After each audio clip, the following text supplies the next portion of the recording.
Welcome back to our podcast, Performance Mentality Podcast. And today we have Anna to join us as our guest speaker. And I'm Ken, and we have Kira with us as well.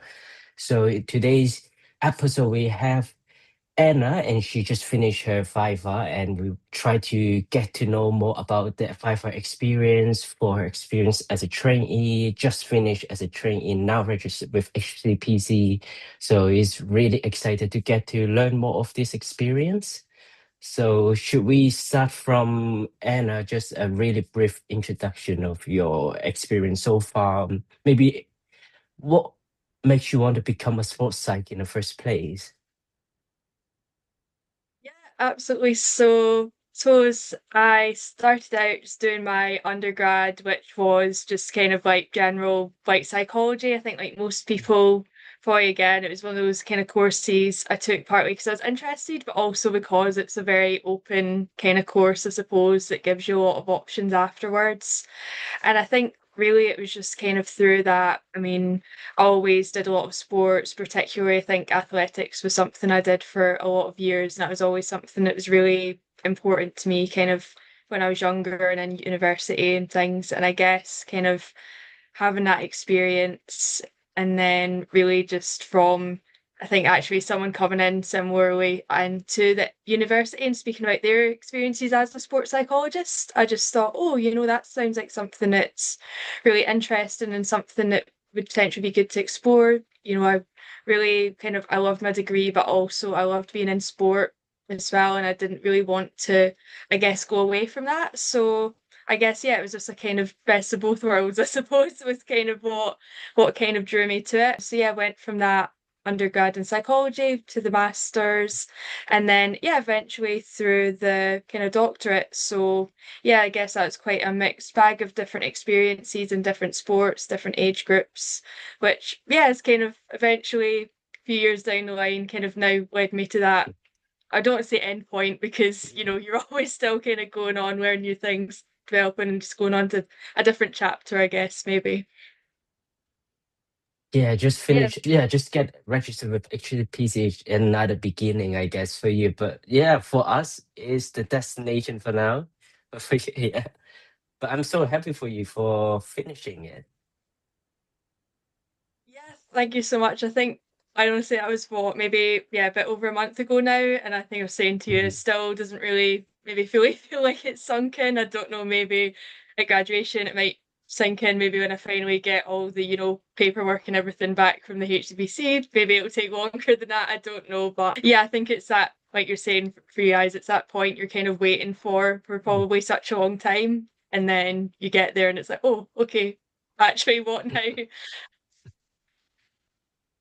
So I'd like to know, it's really interesting your pathway, but how did you find the whole experience on the last bit of your qualification? And like how did you decide on which final pathway you choose between was cases an option for you or the BPS? How did you decide? I suppose for me, really, I guess I went down that quite traditional pathway of going straight from undergrad, then into a master's. So, suppose, first of all, I guess for me, kind of actually having that security in the base of being in the university, I think, Mm. first of all, was something that honestly was quite appealing in terms of maybe still kind of keeping in with that bit of structure, kind of having that institution behind you.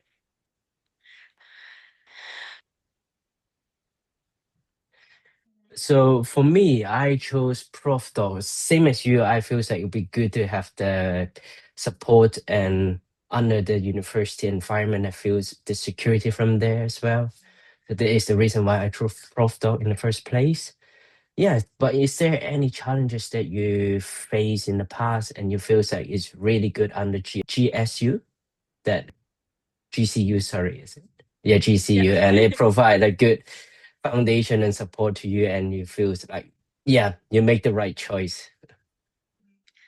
Yes, so I suppose one of the other things that kind of drew me to there was I knew kind of as part of that route, a lot of your training in terms of like your counselling skills and your CBT training are really embedded like within that route. So you're kind of very much doing that within there, and you've got a lot of your kind of teaching and formal training within the course, particularly at GCU. I think it's a lot different from the other doctoral routes in that you're there in person a lot more frequently. So in first year, we were in kind of during like your kind of traditional academic term 2 days a week. And second and third year, we were still in 1 day a week. And there was also a lot of kind of intensive weeks in between that. And I think kind of compared to, I know you are kind of in person for the other routes, but I think a lot more so at GCU, you're doing a lot of that CBT training, and even just, I guess, that kind of general education and things is still really strongly embedded within that, which I think has a lot of pros in terms of, having all those things embedded. Obviously, I was still doing CPD, but there's maybe slight less reliance on that. But I guess the flip side is that you kind of have to be in on those days of the week. So it probably provides a lot less flexibility, I think, in terms of, jobs if you're guaranteed in uni 1 day a week, say, and also you've got multiple kind of weeks where you're, say, 3 weeks in a row where you're in university. That can be quite limiting potentially in terms of jobs. So I think there's a lot of strengths there and potentially limitations maybe that are different from either, the other doctorates and kind of the independent routes. Did you have any opportunities within the doctorate? Like, did your lecturers provide any experience, or did you have to go out and find your own? Because I know you had to, and then how did you manage the research with that experience? So I think it was a bit of a mixed bag in terms of there was kind of absolutely the opportunities through the kind of university in terms of different placements, but I think similarly there was still a lot of kind of that independent hunt kind of for that experience. And I'll be honest, there was, a lot of voluntary hours within there, kind of getting those hours up, getting experiences in different kind of places and different domains. And I think that probably is something that you have to acknowledge. I think that, while I do have some of that paid applied practice experience, probably really doing that thing of, selling yourself and going out and getting those opportunities, I definitely wouldn't say is my kind of greatest strength. So I think it's that kind of mixture of both of those kind of experiences. And I think for me, in terms of that balance with the research, definitely, I think that kind of first year of being there kind of hits the hardest. I think I always kind of said to people that are going through that route, you can make it through the rest of it. But I think really, like, so the masters at Stirling's like a 9 month kind of masters rather than a year. So kind of having that condensed program and that experience of trying to juggle things, definitely for me, kind of, yeah, helped me kind of, even though, you're not doing the same, obviously applied stuff at masters, it's a different experience, but having that, I guess, kind of condensed timetable and needing to fit in and juggle a lot of things at once, it did definitely help me learn a lot from there. Oh, sorry, Anna, can you clarify a little bit more? So for your program, 3 years, so the first year is kind of a master style, and it's called stage one. As far as I understand, the first year is categorized as stage one, and then you finish that, and the year 2 and 3 will be stage two. And once you finish that, you go straight to viva and become HCPC registered. Okay. Yeah, so kind of I did my master's kind of at Stirling before that point. I could obviously, you do have the option and people do enter straight into that program because year one is kind of, technically your sort of master's slash stage one, and then years 2 and 3 are, I suppose, your kind of proper kind of doctoral kind of studies training, which you can then after that point go into your viva and get if you want to do that. So I think for me, I'm very glad, even though I didn't need to do the masters before, obviously, and there's like extra costs, etc. For me, I'm not sure I would have been prepared to go straight in from an undergraduate into that world. I'd be, I'm very impressed with people that are able to do that. But I think for me, it was definitely, the right decision to have had that extra year on your, I suppose, more maybe kind of traditional masters at Stirling, where you're doing really a lot of that kind of key sports psychology theory and kind of learning all of these things that maybe aren't as applied as such, but kind of really give you a lot of that kind of knowledge and just, experience of being at that level, which kind of prepares you for kind of going forward from there. Right. Very interesting. So, can you also talk a little bit about how GCU helped you develop your personal philosophy, your way of practice? Yeah. Well, I mean, yeah, definitely.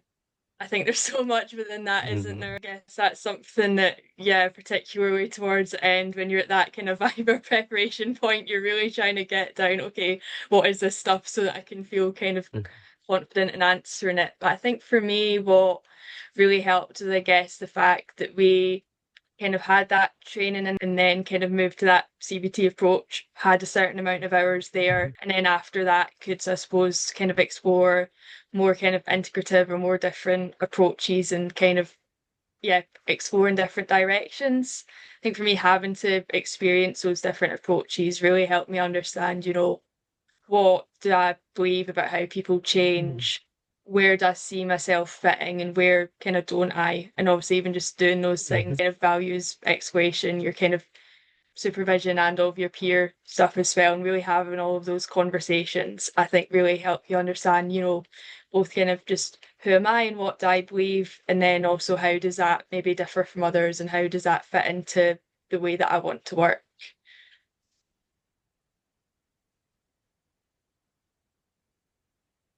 Do you want me to go? Yeah, yeah. So, how would you say, when was the turning point for you that you realised, oh, sports psychology was definitely for me? And then what was the turning point for when you actually like thought, oh yeah, this is a career that I can make money from it, I got the clients, and that you were like sure about it? Oh, that's a good question, actually. Which I think trying to seek, I'm doing a bit of which I really love. And I suppose maybe the next step for me, I think, is trying to find security a little bit, which I don't think we speak about enough that that's is difficult in this field, especially, there's more and more undergraduates coming out, there's more and more postgraduate programs, there's more and more people enrolling onto these training courses. And I guess, yeah, I think we have to acknowledge, look, this is a difficult, field to both get, work, and then once you're getting work, to get regular enough work, whether it's teaching applied, whether it's a mix of both, to be, in a secure position, which I think is a, yeah, challenge probably shared by, if not everyone, then I think certainly most people. Yeah, it's really encouraging that a lot of people are getting into this industry now, but it does make everything a lot more competitive, especially for the number of applicants that are going for the sports psychology jobs. Even though there are more jobs available, you still have to fight for that position, and there's still a lot of people going for it. Yeah, I want to say thank you, Anna, for sharing that because it sent a really strong message to undergrad or master student or people who are thinking about getting into the industry that financial constraint is a real thing in this industry. It is a real constraint. Would you be able to share some of your, like during your training and the difficulties of you maybe finding opportunities and what sort of opportunity that you have and how, what are the difficulties that you find and yeah, how did you resolve it or did you manage to resolve it at all? Yeah, I think honestly, for me, throughout training, the majority of paid work that I did was really actually my kind of university, kind of like seminar tutoring work, those kind of different opportunities. Honestly, the bulk of actual money that I had coming in was from those experiences or from, the part-time work I was doing that was completely unrelated, more so than from my client work. And I do think in some ways that's maybe a part of, I think, underselling. And I think that's, maybe down to kind of seeking and getting those voluntary opportunities and not kind of pushing enough kind of for that payment and that value. But I think that is also reflective of the realities of how challenging it is to get those paid opportunities. I think it's, probably a mixture of both of those things. It's probably a mixture of my maybe personal professional development challenges throughout, and also indicative of just how difficult it is to get those experiences. And I think that, yeah, probably as I've kind of gone through, and maybe kind of now, especially that I've finished, kind of having those, connections with different people is really what's helped me get the paid work that I've kind of had.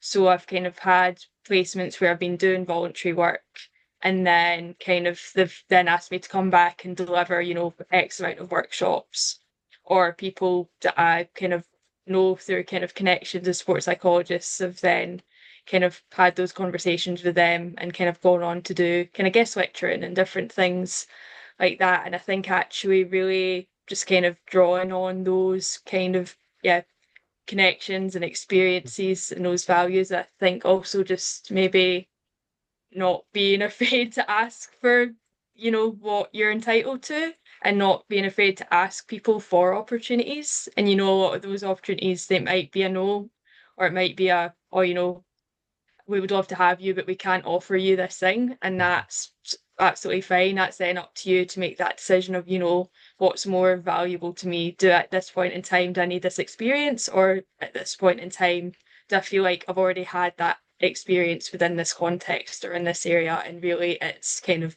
work that I'm looking for.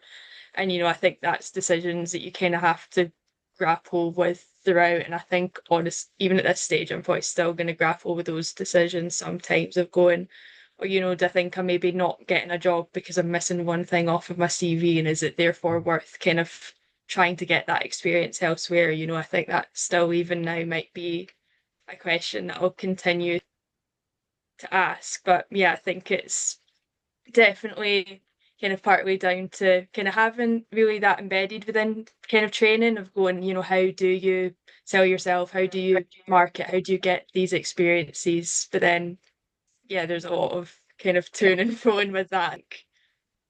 I Yeah, it guess just that goes to show. yeah, Sorry, I was just going to say it just goes to show that there's no harm in asking for those yeah. experiences and how diverse the experiences can be. Like you said, you can go into one-to-one work, you can do sports clubs. There's so many opportunities and so many possibilities there.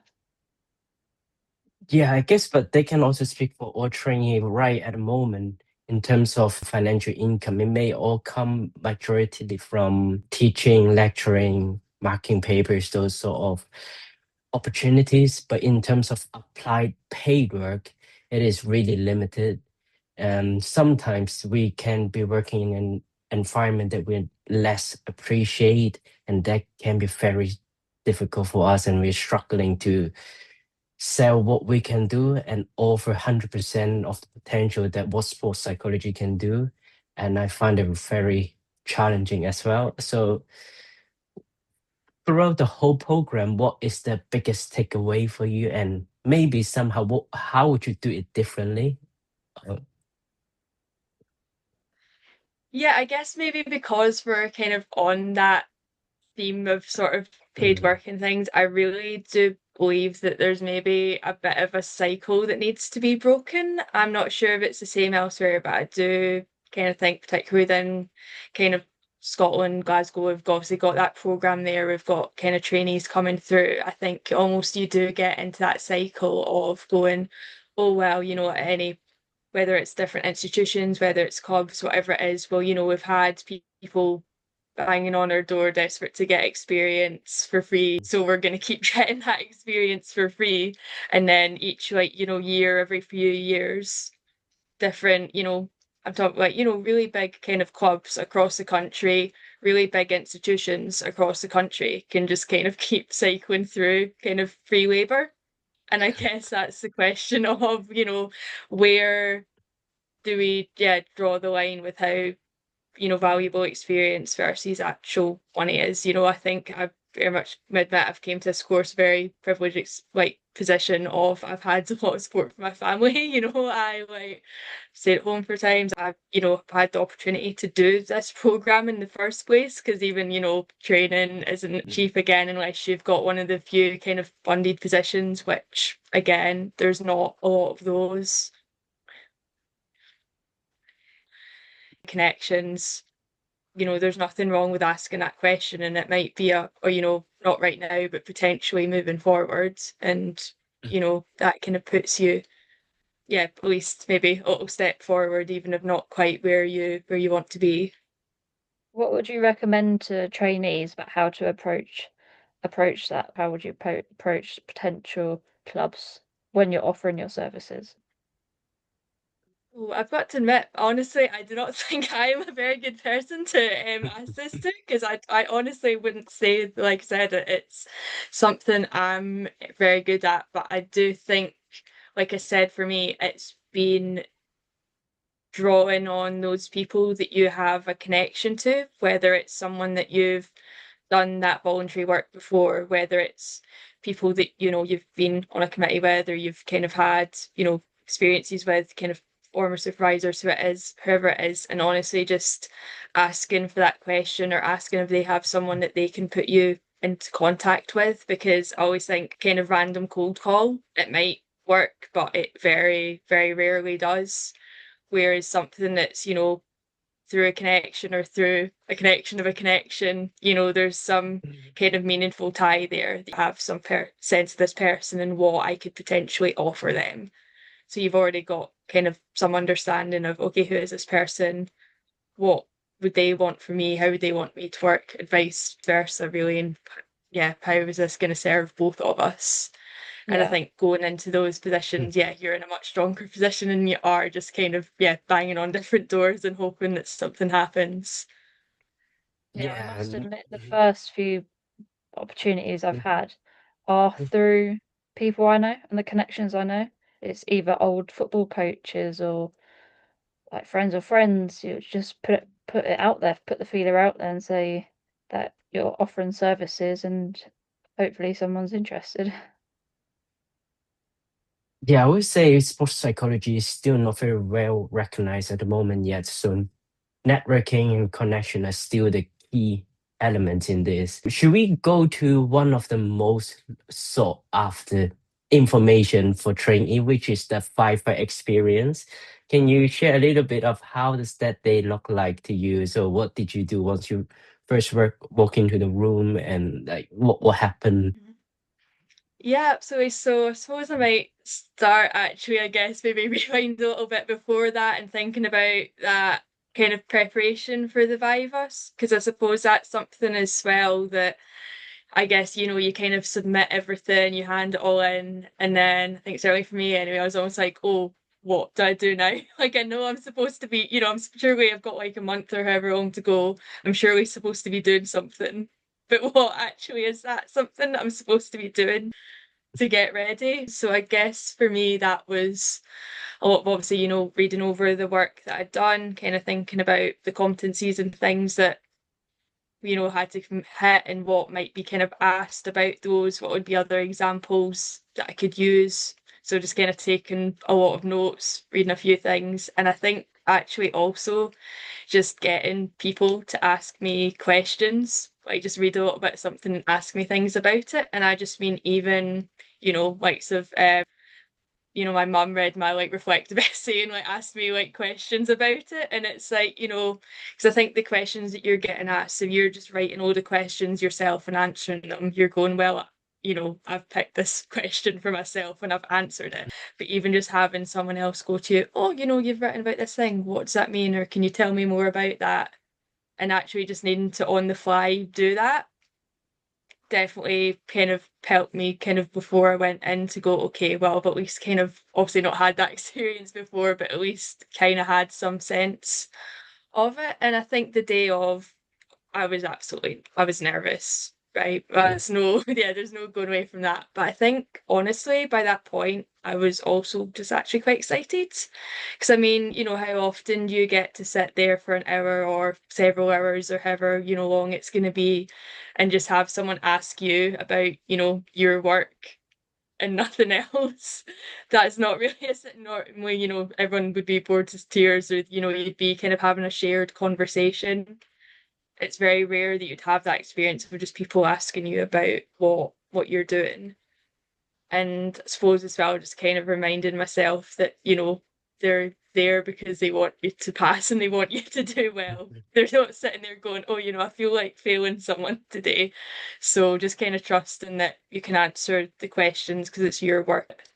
And that, if somebody feels like you haven't really answered something right, or, you've not quite hit what they wanted you to, they are going to rephrase it and say it in a different way. So you are going to have that opportunity to, really kind of, I guess, show what you've done to the best way you can possible. Can I ask, do you practice what you preach? When you're talking to an athlete about managing nerves.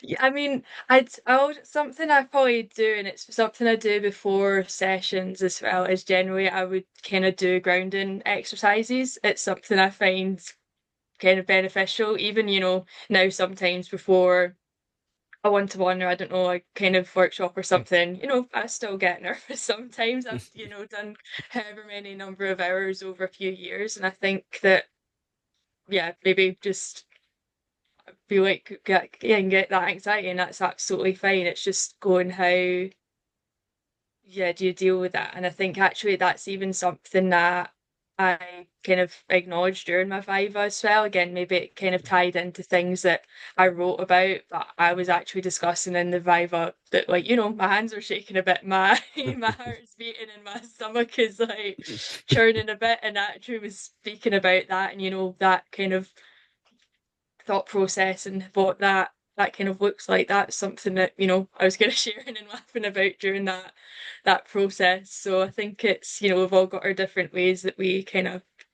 deal with these things, the techniques or whatever it is that work kind of best for us. I think it's, it was just kind of embracing that. And I think, because when you try and shove down those feelings, I don't think it actually helps. It's just going, okay, I can do what I can do to try and limit it. And then other than that, I just need to, it's the same I would say to a client, as much as you might maybe want to, I don't believe that you can eradicate anxiety completely. If somebody can maybe prove me wrong one day, then brilliant, but I don't believe that anxiety is something that can be absolutely eradicated. So you just kind of have to embrace it as much as that's a thing that's possible.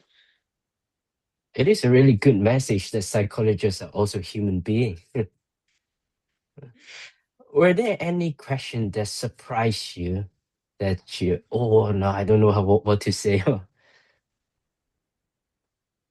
Oh, I'm not sure anything necessarily Mhm. really surprised me. I think honestly a lot of it's a blur, but I can really remember, I think one of the first questions, I can't remember the exact phrasing, but it was about, okay, can you tell me about your philosophy of practice and how that relates to your professional identity? And I was just like, whoa, we're starting off like really big, That's quite deep. Yeah. Because I was going, oh, I could spend the full time talking about this probably if I if I wanted to. So I think I just remember that being such a big question to start with. So I think I maybe rambled about it for a while, and then I was eventually just like going, okay, I'm gonna stop here. If you need to prompt anything else about it, that's fine. But I'm not gonna spend like the full time speaking about this, or you can't get to anything else. Great. Should we move on to how, so moving on from now, so how would you approach your next step and your next phase of your career? So now that you're qualified. I guess the answer that is I'm probably approaching it one step at a time. So at the moment, I'm kind of doing my like kind of seminar tutor role, which is part time. I'm also doing kind of some applied practice part time. which, yeah, kind of cobbling together probably isn't kind of quite full-time hours, but it's kind of close enough to get by with that. And yeah, I think I'm pretty open to the kind of next steps. I don't really know where that's going to take me, which I suppose almost probably doesn't feel that different to throughout training. I think that I always sort of believe that the right opportunities kind of come up eventually, and the kind of chances come up when it's right. I think like so my undergraduate uni, that wasn't my first choice university, but it's kind of where the second choice, it was what I got accepted on, and I kind of actually felt that that was the right decision. I think maybe a lot of kind of going maybe again straight from undergrad to masters to doctorate, potentially sometimes feel like you've kind of fallen into a lot of things. So maybe that's just kind of approach I'm taking. But it's nice to just going straight from that kind of full-time education for 8 years kind of all in. It's actually nice to just not be kind of full steam ahead. I'm probably still reasonably busy, between work and say trying to get publications over the finish line, all those kind of probably, yeah, again, similar things to what you guys are doing, but it's maybe quite nice to be like, okay, I don't need to be full, yeah, foot kind of on the pedal just now. I can just kind of, keep going with these things and just, yeah, see when the kind of right thing comes up and, yeah, things fall into place. Yeah, that's a really good message. And just to wrap up then, would you say what would your main messages and main advice be to any aspiring sports psychologist about the steps or anything like that?